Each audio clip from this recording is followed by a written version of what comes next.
and Jaliang's father is also Jalais, and Jaliang has of course inherited that talent and uniqueness from his father.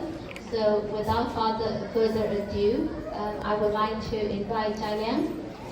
to then request the 5 steps from the member of the Sangha.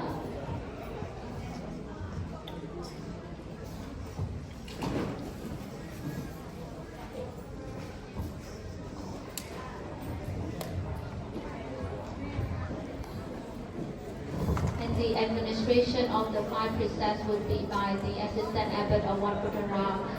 Pramaha Visenu.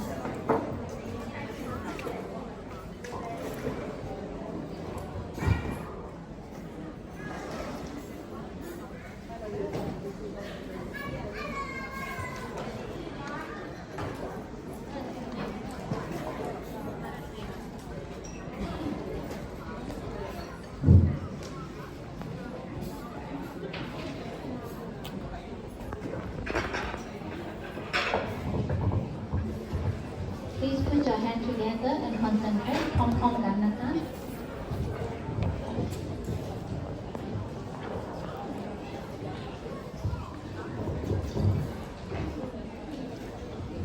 Now we are going to request the 5 precepts with the Shan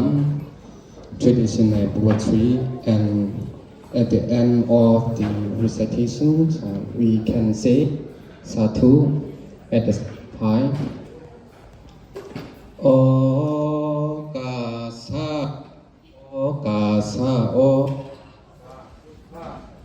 Dhamma Sangha Tâm muốn cùng tăng sám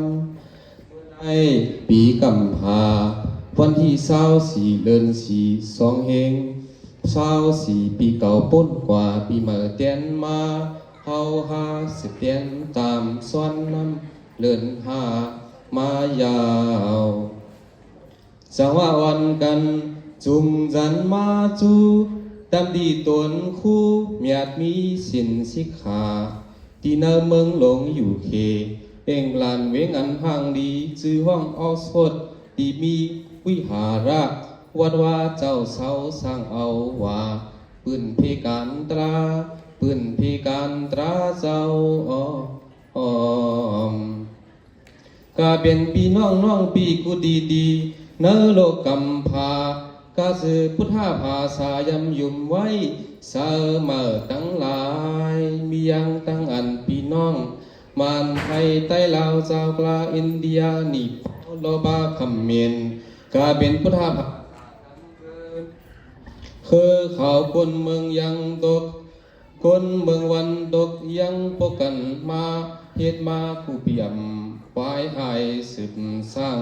ตียาวปางนำเฮาจำจะเฮ็ดตำดีจนเลือกคลิปอ่องดีลังลงกลางกงก้นกึนดักดีกึ่งปืนหอดมือหึงเมียวผู้โซยาแต่ว่าสร้างแก่นสวนน้ำไทยซ้ำห้องว่าสงครามมันว่าแต่จันนิดกูยังจูกูโซเจอหลวนิปันพระดีเมียสามาพงทับตันโยพงทับตันโยเจ้ากำในหนังหือตาหน้าตั้งหยาดจะทาตั้งมันให้เอาหยาดน้ำหาสินหาคอสินย้อนคำทุ่งจำเจ้าพุทธอำเปียตั้งสืบตุงเอา The 5 precepts we are going to request ย้อนฮับย้อนคำคอสินตำดีอูหมินกีจูคู่ว่าเจ้าสั่งเขาเขียนเมตตาปันเฮลอยกำไงเสียเที่ยวตันส่งอันลำเรามือเฮาเอาเหมือนเหี่ยวหมูเจอตัวเกินความน้อมจูเจ้าตั้งหลายสังขาไหวเสียย้อนฮับย้อนคำสินหาเขาข้าย้อนขอธรรมาติสนาตามดีเจ้าตนผู้ลงเพราะภาษาตอกดาคำหมายธรรมาสามีฮาเลเนจีเปิงปังลายังขอธรรมะทัดเจ็ดมิตรตา เขียนต่อปัญหาเฮาค่ะโอเลยหมายต้องฟังเมื่อสอนนึกถึงมาย้อนผิดปังเมตตาติสนาหลายเจ้าหลายปาติฆาติอเจ้าเอ๋ย